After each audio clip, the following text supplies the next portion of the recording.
Amendments. Senator has the floor.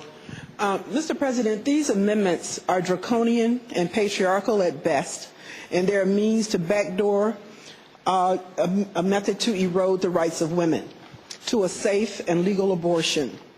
Does Virginia really want to take the lead in such obstruction? The American College of Obstetrics and Gynecology Council the rights of women to a safe and legal abortion. Does Virginia really want to take the lead in such obstruction? The American College of Obstetrics and Gynecology Council, representing physicians from across the state, disapproves of these amendments.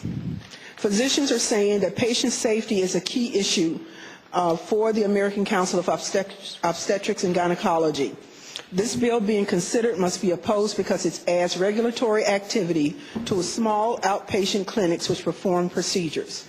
They also add that allowing this bill to be passed opens the door to Big Brother to regulate all of doctors' and patients' practices. And further, this is a slippery slope and will result in rules and regulations that become ridiculous when applied to the wrong situation. Therefore, Mr. President, I think that these amendments are out of line with where we are with respect to the rights of women, and I would move that we reject the amendments. Thank you, Senator. Senator from Roanoke City, Senator Edwards. Mr. President, members of the Senate, I rise to speak in opposition to the House amendments.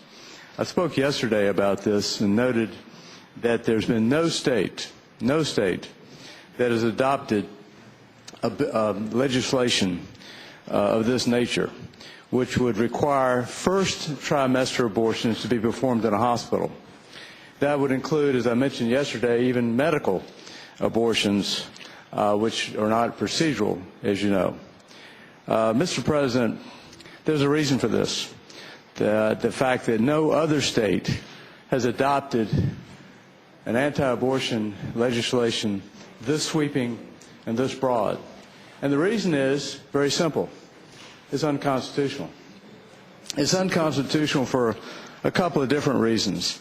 We know from Roe versus Wade, regardless of what you think about it, it's the law of the land, dealing with privacy rights, and Planned Parenthood versus Casey, that the state cannot impose an undue burden upon the privacy rights of a woman with regard to the decision of whether to have an abortion during the first trimester. We know these procedures are safe.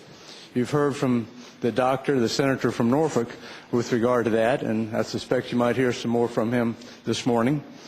But the fact of the matter is, Mr. President, that the undue burden is due to the fact that the costs would go up by having all first trimester abortions occurring in hospitals. Significant costs, which, by the way, raises some serious financial concerns, I would think, with regard to hospitals, perhaps a financial concern with regard to the Commonwealth of Virginia, which raises a question, should this be referred to the Finance Committee? I'm not making that motion, but that's a serious concern. What about health care plans? What about the overall costs to a woman to have to go to have a first trimester abortion in a hospital? And then what about access? How many hospitals, the access factor deals with poor women who don't have the funds to go to a hospital for an abortion. The effect on poor people. It's not going to have any effect on wealthy people if they have to go to a hospital.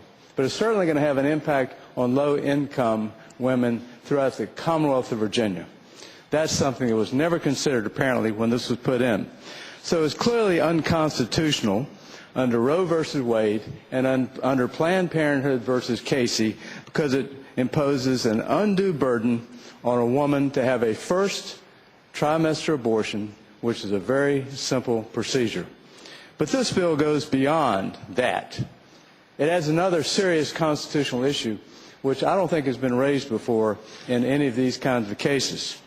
And that is the fact that it violates the Equal Protection Clause of the 14th Amendment. This clause has to do with treating similar situations the same way. If indeed it is true, as the evidence shows, that a first trimester abortion is a simple procedure, a safe procedure, not unlike so many other procedures that are handled in a doctor's clinic or doctor's office, then it should be treated like all other procedures handled in a doctor's office that are safe and simple. And we've gone through a series of those, as the senator from Norfolk has mentioned yesterday. But the fact that this is being treated separately and more onerously than any other procedure in a doctor's clinic would suggest you either do one of two things. You treat all inpatient procedures in a doctor's clinic as ones that should be handled in a hospital. Now, we would never do that. Can you imagine the uproar if all procedures a physician today provides and performs in the doctor's office or the doctor's clinic, if every one of them had to be in a hospital? Can you imagine the cost to the Commonwealth of doing that? That would make it constitutional, though, if you did this. But we would never think of anything so unreasonable and totally so unnecessary as that. But the fact that you're taking this simple procedure that has been done for years in doctors' clinics, doctors' hospitals, and saying this has to be done in a hospital as opposed to a clinic setting, sets this procedure apart from and treats it differently than other similar procedures. Therefore, it violates the Equal Protection Clause. Mr. President, the only benefit I see of having this passed is to give the Attorney General's office some more work to do, to go to court yet again to defend an unconstitutional piece of legislation. The Attorney General may be happy to do that.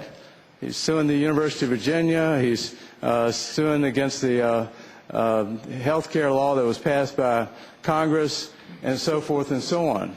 And maybe he'd be happy to do that. I don't know. But it would certainly give him additional workload. That's the only benefit I see, is to give more work for the Attorney General's office to defend a law which no other state has adopted because it's unconstitutional. Mr. President, I would hope this body would see that this is unconstitutional and vote not to adopt the House amendments. Thank you, Mr. President. Thank you, Senator from Florida. Here. In my lifetime and in the lifetime of many people in this room, there was a constitutional right to vote.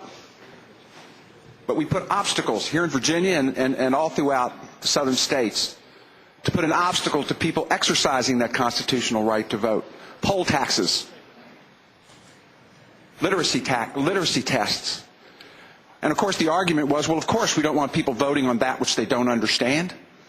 And today, the ironic thing is the hospitals are places where infections are rampant, and it's probably the most dangerous place that you can go to have a procedure. I think you need to be careful here how we vote on this and what we're identifying with.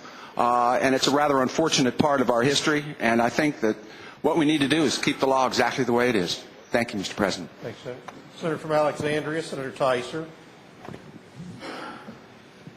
Mr. President and members of the Senate, I've listened to this argument and discussion very carefully because it seems to me I have listened to it in one form or another for 16 years, and then some.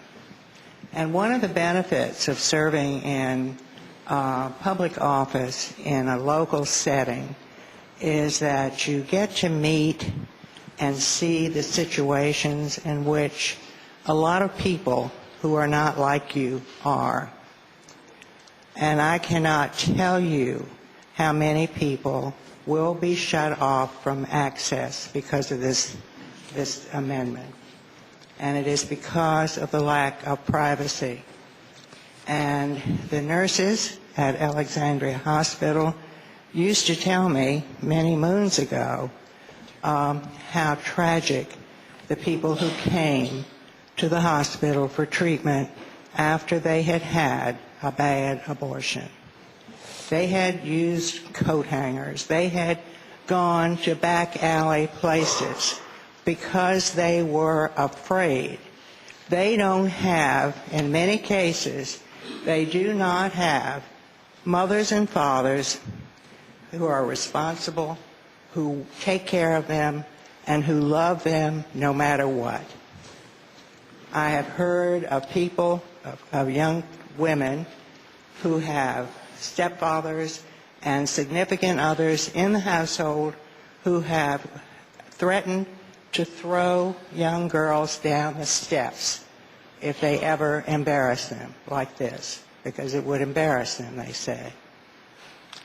We had in Alexandria one time, we had a session for many people who were interested in the subject, and there was a woman whose daughter had eventually died because of a bad abortion.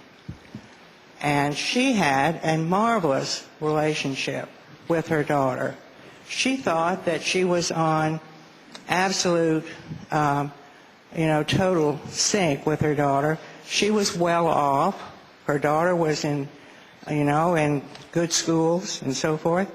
And her daughter was going to visit a cousin for the weekend one time. And she went to visit for the weekend, and instead of going to visit the cousin, she went to one of the back alley places because she was so embarrassed and sorry at what she had done to embarrass her mother, whom she loved dearly. Her daughter ultimately died, and this woman was going around the state trying to tell people of the consequences of what this difficult situation was for her daughter. She said she wanted to be told. She would have taken her somewhere safe. She wouldn't have objected. She would have talked through it with her daughter. But she didn't. Her daughter did not do that. And it was all because she was embarrassed. That's a lack of privacy. You have a total lack of privacy if you have to go to a hospital, which is generally public. And many people have difficulty going to the hospital if they have a serious disease because they don't want other people to know it. They don't want the word to get around. So I can't imagine what many young women feel when they would have to tell somebody who was unsympathetic, who might be caring for them, and they would be kicked out of their homes. So I would hope that we would not take away the right to privacy and the right for anyone to do for himself or herself what he or she thinks is the right thing if it's interfering in their private life. Thank you. Thanks, Senator. Senator from Southern Fairfax, Senator Barker.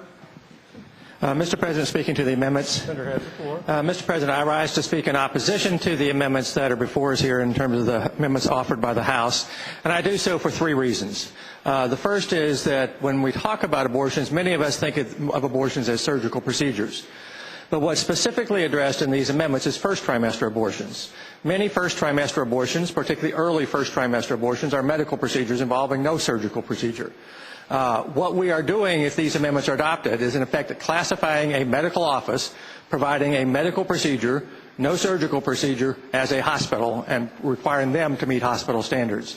That seems to me to be highly inappropriate. Secondly, I would say that having a background in working in the healthcare field in Virginia for more than 30 years, I'm well aware of many of the standards that exist for hospitals in terms of their operation, their physical structure, the designs of operating rooms, those types of things.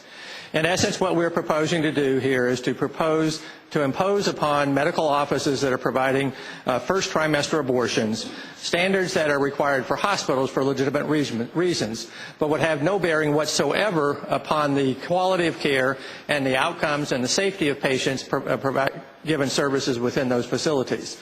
Third, what those imposition of those regulations would be is that, in fact, many facilities that now provide first trimester abortion services, both medical, those providing medical procedures and those that may or may not do surgical procedures during the first trimester, is a standard that they cannot meet. And my understanding is that more than 80% of the facilities and operations providing first trimester abortions in Virginia do not meet hospital standards.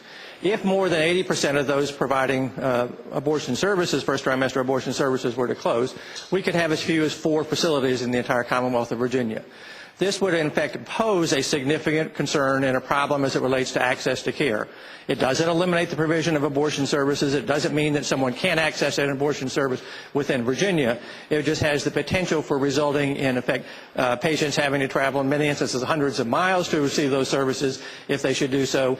Many, particularly many of those with very limited resources, would be among those who probably would not receive services. And in effect, we would be setting up a two-tier system for those who have resources and are able to access them, those who live near the few facilities that are available, and those who cannot obtain access to care. I think that disparity in access to care is something that would be highly inappropriate, and I hope that we would not concur with the House amendments. Thank you, sir.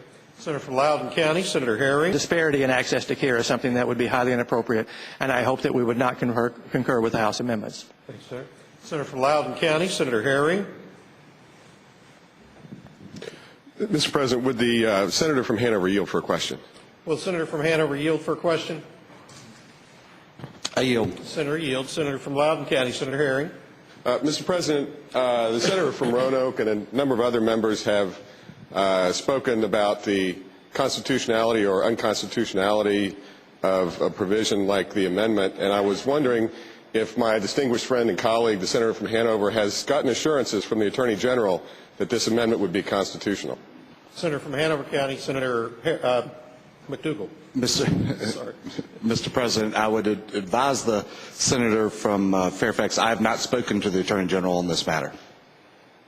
Senator from Loudoun County, Senator Herring. Well, Mr. President, again, some serious issues have been raised about the constitutionality or unconstitutionality of this amendment. Ultimately, members will have to make up their own minds as to whether it's constitutional or not, but I think that's important information that the state's chief legal advisor ought to have for us, and I know that this is the last day for action on bills. We still have a pretty long calendar, and I would like to have the bill go by temporarily to give the senator from Hanover an opportunity to request that from the Attorney General. Without objection. This is a sad, sad day for the women of Virginia and our families. We're about to be the only state in the union that will require all first trimester abortions to be done in hospitals, not just surgical abortions, but also medical abortions. What we are doing is taking Virginia, which has a well-deserved reputation of being a moderate state, and radicalizing it. We will be the outlier among all 50 states. We will be denying access to poor, disadvantaged, and rural women to safe and legal abortions. 17 of our 21 abortion clinics are likely to close. The cost is likely to go up. People will not have access. And to what purpose? To what purpose? There's no data showing that our current system doesn't work. In fact, the people pushing for this amendment are the very same people who don't want women to have any access to abortions. This is just one more way to take away our rights. Like the senator from Alexandria, I remember what it was like before women had access to safe and legal abortions. I remember a friend who committed suicide. I remember a friend who had a back alley abortion and did not come out of it well. She was never able to have children. These are real life things that can happen. We had made a lot of progress in Virginia in having quality health care available to the women regardless of their economic status. Now we're just taking away that access. We're taking away from poor, disadvantaged, and rural Virginian women and their families one important way to determine the size of their family. It's a very, very sad day for Virginia. Thank you. Thank you, Senator. The senator from southeastern Fairfax County, Senator Puller. Thank you, Mr. President. I find this a very awkward subject to discuss in public. I'm a very private person about these types of issues. And I, myself, when I got married, was pregnant with my son, who is now, I'm embarrassed to tell you how old he is, but he's a great guy and good friend of Chaps. He knows him. But the subject of abortion is a very, very, very private subject. And women don't want to have abortions. They don't want to go any place. They don't want they don't want to share their things, their private thoughts with other people. And I understand that. I too remember when abortions were illegal, but I was not aware that they were illegal because I hadn't tried to get one. And I knew some friends in college who were pregnant, and I knew only from them that they were illegal. But anyway, I have a question about this amendment. How come if you only do 4 or more first trimester abortions, they're considered safe, and you can, I guess, go on and keep on doing 4 or fewer first trimester abortions in these clinics, but if you do 5, you have to do them in a hospital? Can you all tell me the difference between doing 3 or 4 a month and doing 5 or more a month? Why do they have to be done in a more special place where they are going to cost a lot more money? It doesn't make much sense to me, and if they're safe for 4 or 3 or 2 or 1 a month, they should certainly be safe for 5 or 6 or 7 a month. It makes no sense to me, and I personally am going to vote against this amendment. Thank you, Mr. President. Thank you, Senator. The junior senator from Henrico, Senator McEachin. Mr. President, would the senator from Hanover resume the floor for purposes of a question? Will the senator from Hanover yield for a question? Mr. President, I yield. The senator yields. Junior senator from Henrico, Senator McEachin. Mr. President, I would ask the senator if he has been provided with the copy of the August 20th, 2010 opinion from the Attorney General offered to us by the senator from Harrisonburg. Senator from Hanover, Senator McDougall. Mr. President, I'd answer the senator that I did receive it a few minutes ago on my desk.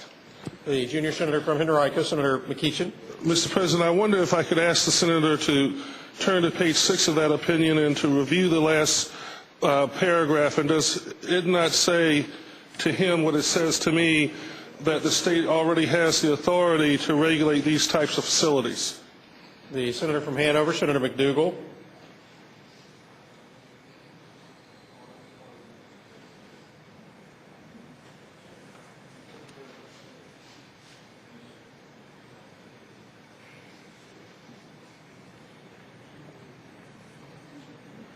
Mr. President, reading that last paragraph on page 6, it indicates to me that the Attorney General's opinion says that the Commonwealth does have the authority to regulate facilities, and the person's performing procedures in those facilities as long as the regulations adhere to the aforementioned constitutional considerations. Junior senator from Henrico, Senator McEachin. Will the senator yield for another question? Will the senator yield for an additional I continue question? to yield. Senator yield. Junior senator from Henrico, Senator McEachin. Mr. President, given that he and I agree that this opinion suggests that the Commonwealth already has the ability to regulate these facilities for first trimester abortions, I would ask the senator then, what is the purpose of this bill? Senator from Hanover, Senator McDougall. Mr. President, I would tell the senator the purpose of my bill was to deal with issues relating to infectious disease, environmental disasters, and security issues. The amendments that the gentleman speaks to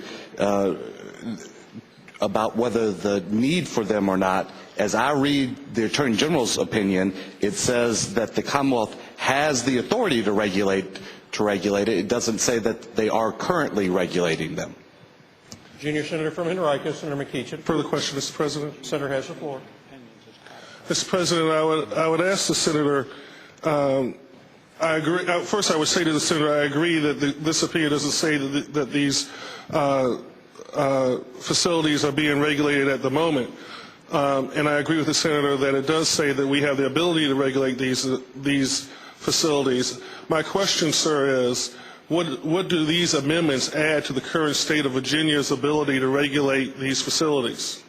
Senator from Hanover, Senator McDougall. Mr. President, I would advise the gentleman, this is not my area of the law that I'm most well versed on, but that being said, I did pull up the administrative code while we had our recess, and it looks like there is some ability to regulate outpatient abortion clinics and be deemed a category of outpatient hospitals.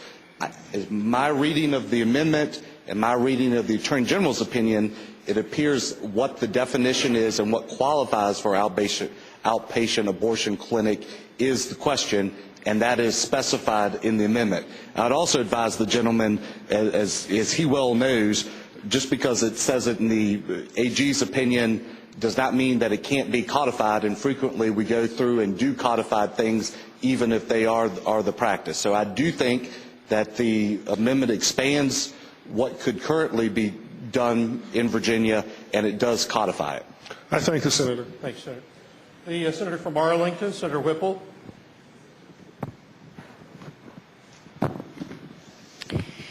Mr. President, first trimester abortions in Virginia are safe.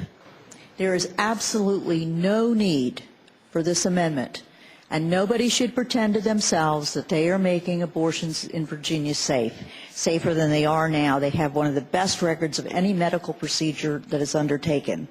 They are done in facilities that are classified as doctors' offices. We've talked about this. Other facilities classified as doctors' offices are ones where many more invasive procedures are performed. Dental surgery, colonoscopies, and others are in this very same category of facility. Absolutely all that will be accomplished by this vote is to restrict access to a safe and legal procedure to poor women. This does nothing to end abortions. It is purely discriminatory. It makes me heartsick. And I hope that each of us will think in our own conscience about what we are doing today before this vote is cast. Thank you, Mr. President. Thank you, Senator. Senator from Having listened to 2 days' worth of debates, I didn't just arrive here from Mars. If anybody in this room thinks that this debate has been about women's health, get a life.